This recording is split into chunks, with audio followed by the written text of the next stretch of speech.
right? This does not end in a result that is in any way good for the United States of America.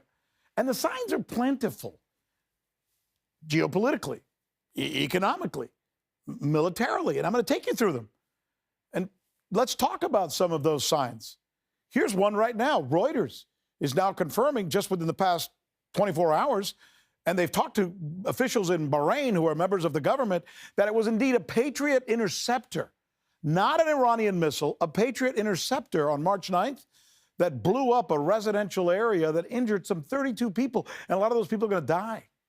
Wait, you're probably saying to yourself, right? Weren't these U.S. interceptors supposed to protect the people of Bahrain and the other countries in the GCC? So what happened? And by the way, not just now, what happens moving forward? Will countries like Bahrain rely on the U.S. in the future militarily? Will they trust the United States strategically, right?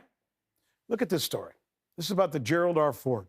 This is a story about low morale, bad plumbing, and even sabotage. A $13 billion US flagship, and nearly daily sewage breakdowns below deck.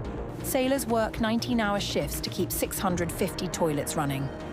Many crew members are angry, one admits.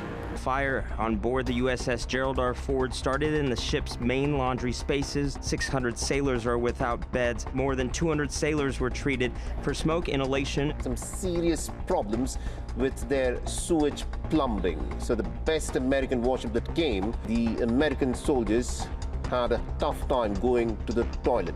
One sailor on board the Ford told the Journal that many crew members are angry and upset, with some saying they want to leave the Navy at the end of the deployment. The sailor said she was strongly considering quitting herself. What a mess. And that's militarily. I want to talk to you now about the United States, the West in general's economic supremacy, right? Banking, trade, currency.